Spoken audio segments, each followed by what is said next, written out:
Hello guys, ഇന്നിപ്പോൾ നിങ്ങളോട് സംസാരിക്കാൻ പോകുന്ന വിഷയം ഞാൻ വഴിയേ പറയാം. നമ്മളൊരു 95% ആൾക്കാരും സാമ്പത്തികമായി തകരുന്ന ഒരു ഹെൽത്ത് ഇഷ്യൂ കൊണ്ടായിരിക്കും. നമുക്കൊരു അസുഖം വന്നു കഴിഞ്ഞാലായിരിക്കും. കാരണം എന്ന് വെച്ചാൽ നമ്മുടെ കുടുംബത്തിൽ ഒരാൾക്കൊരു അസുഖം വന്നു കഴിഞ്ഞാൽ എങ്ങനെയും അവരെ ജീവിതത്തിൽ തിരിച്ചു കൊണ്ടുവരണം. അതിന് എവിടെ നിന്നൊക്കെ കാശ് മേടിക്കാൻ പറ്റുമോ മേടിച്ച് പിന്നീടുള്ള ഭവിഷ്യത്തുകൾ ആലോചിക്കത്തില്ല.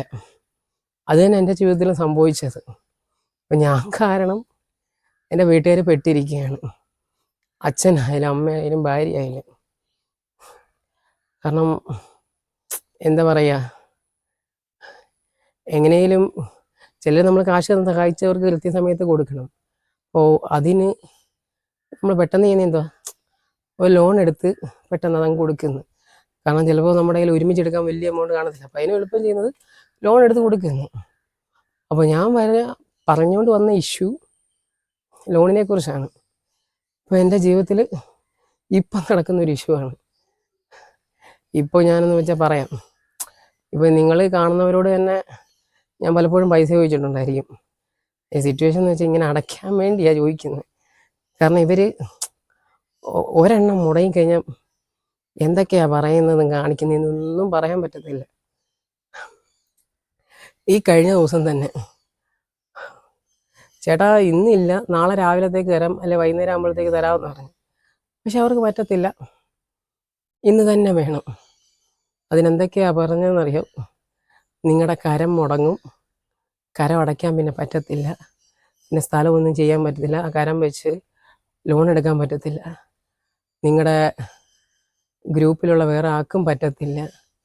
ഇത് കേട്ടപ്പോഴേ ആ ഗ്രൂപ്പിലുള്ള പെണ്ണുങ്ങൾ തമ്മിലടിയായി. ഞങ്ങളുടെ അമ്മ പിന്നെ ഇവിടെ കരയാനും പിഴിയാനും പറഞ്ഞു. ആ ചേട്ടനും ആ കളക്ഷന് വരുന്ന ചേട്ടനും കൂട്ടുകാരും കൂടെ രാത്രി വരാനും തുടങ്ങി. അത് പിന്നെ ഞങ്ങളുടെ അമ്മ പിന്നെ അയ്യോ പോത്ത് തന്നെ. അപ്പോൾ ഞാൻ പൈസ ചോദിക്കാത്ത കൂട്ടുകാരോട് വരെ ചോദിച്ചിട്ടാണ് അന്ന് രാത്രിയിൽ ആ ആൾക്കിട്ട് പൈസ ഇട്ട് കൊടുത്തത് വരാതായത്. അതുപോലെ തന്നെ വേറൊരു ഇഷ്യൂ എന്ന് വെച്ചാൽ അതൊരു ചേച്ചിയാണ്. ആ ചേച്ചി എൻ്റെ അനിയത്തി ജോലി ചെയ്യുന്നിടത്ത് പോയി ബഹളം വെച്ച് പൈസ മേടിച്ചത്. അവൾ പിന്നെ അവിടെ കൂടെ ജോലി ചെയ്യുന്നവരൊക്കെ പൈസ തരാമെന്നൊക്കെ പറഞ്ഞതിൻ്റെ പേര് ആ എന്ന ചേച്ചിയോടൊക്കെ ഓരോന്ന് പറഞ്ഞ് ഉറപ്പ് പറഞ്ഞ് വൈകുന്നേരം കൊടുക്കാമെന്ന് പറഞ്ഞതിൻ്റെ പേരില്ല അവർ പിന്നെ പോയത്. കാരണം അതവിടെ ജോലിയെ ബാധിക്കുന്ന കാര്യമാണ്. ഒരു റെപ്യൂട്ടഡ് സ്ഥാപനത്തിലാണ് ജോലി ചെയ്യുന്നത്. എന്നിട്ട് ആ ചേച്ചിയോ നമ്മളുടെ ഫൈൻ എന്ന് വെച്ചാൽ 10-200 രൂപ വരത്തുള്ളൂ. ഇന്നുവരെ നമ്മൾക്ക് ഇങ്ങനെ കാണിച്ചേക്കുന്നത്.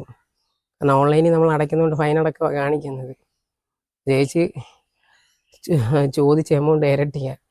ഏതാണ്ട് ചേച്ചി വന്ന പെട്രോളിൻ്റെ പൈസയും കഴിക്കുന്നതിൻ്റെയും എല്ലാത്തിൻ്റെ എല്ലാം കൂടെ കൂട്ടി അങ്ങ് പറഞ്ഞ് നമ്മുടെ ഇപ്പം കൊടുക്കാനൊന്നും നിവൃത്തിയില്ല. അങ്ങനെയുണ്ട് ഇതിനകത്ത് കുറേ കളികൾ. ലോൺ അടയ്ക്കേണ്ടെന്ന് ഒരിക്കലും ഞാൻ പറയുന്നില്ല. ചിലപ്പോൾ നമ്മുടെ സിറ്റുവേഷൻ ഇതുകൊണ്ടാണ് നമ്മൾ അടയ്ക്കാത്തത്. അതിൻ്റെ പേര് നമ്മളെ ഭീഷണിപ്പെടുത്തുകയും ഓരോന്ന് പറയുകയും ചെയ്യുമ്പോഴേ ഞങ്ങളുടെ അമ്മ ഇരുന്ന് കരയുന്ന കാണുമ്പോൾ എനിക്കങ്ങ് പ്രശ്നം. കാരണം എന്ന് വെച്ചാൽ ഞങ്ങളിപ്പോൾ നിങ്ങൾക്കറിയാമല്ലോ, ഇത് വീഡിയോ കാണുന്നവർക്കറിയാം, ഞാൻ ചെറുതായിട്ട് ചോറ് കൊടുക്കുന്ന പരിപാടിയൊക്കെ തുടങ്ങി. പക്ഷെ അതുപോലെ എനിക്ക് കണ്ടിന്യൂ ചെയ്യാൻ പറ്റുന്നില്ല. കാരണം എന്ന് വെച്ചാൽ കച്ചവടം നടന്ന് വരുന്ന പൈസ പിന്നെയും നമുക്ക് കച്ചവടത്തിൽ ഇട്ടാലല്ലേ നാളെ ആയാലും ചോറും ഇതെല്ലാം കൊടുക്കാൻ പറ്റും. ആ കിട്ടിയ പൈസ എല്ലാം കൂടെ തന്നെ ഈ ലോൺ അടയ്ക്കാൻ വേണ്ടി ലോണുകാരൻ കൊണ്ടുപോവുക. കാരണം പിന്നെ തുരുതുരാ വിളിയേ. ഞങ്ങളുടെ എന്താ പറയുക, റോഡിലൂടെ ഫോട്ടോയൊക്കെ കാണിച്ച് ചോദിച്ച് നിങ്ങളുടെ വീടിൻ്റെ അവിടം വരെ വരും, അല്ല വീട് കണ്ടുപിടിക്കും. വീട് അറിയാത്തവർ വിളിച്ച് പറയുന്നതാണ്. ചോദിച്ച് പോകും, ഫോട്ടോയൊക്കെ കാണിച്ച്. ഇങ്ങനെയൊക്കെ ഓരോ നാണം കെടുത്തൽ പരിപാടിയെല്ലാം ഉണ്ട് ഇതിൻ്റെ അകത്ത്. സംഭവം ശരിയായിരിക്കാം, ഉള്ള മാനേജർ പ്രഷർ ചെയ്യും, കാര്യങ്ങളുണ്ട് ലോൺ അടച്ചില്ലെങ്കിൽ. കാരണം ലോൺ എടുത്തപ്പോൾ നമ്മളിതൊന്നും അല്ല പറഞ്ഞെന്നൊക്കെ പറയും. ശരിയാ, പക്ഷെ നമ്മുടെ സിറ്റുവേഷൻ അവരാലോചിക്കുന്നില്ല. അവർക്ക് നമ്മുടെ സിറ്റുവേഷനും ആലോചിക്കേണ്ട കാര്യമില്ല. പൈസ മതി. പിന്നെ പൈസ ഇല്ലെങ്കിൽ ഇതാ ഗതി. എല്ലാവരുടെയും വായിലിരിക്കുന്ന കേൾക്കണം. ലോൺ അടയ്ക്കണ്ടെന്ന് ഞാൻ ഇപ്പോഴും പറയുന്നത്. നമ്മുടെ സിറ്റുവേഷൻ ഇതായതുകൊണ്ടാണ് എനിക്ക് അടയ്ക്കാൻ പറ്റാത്തത്.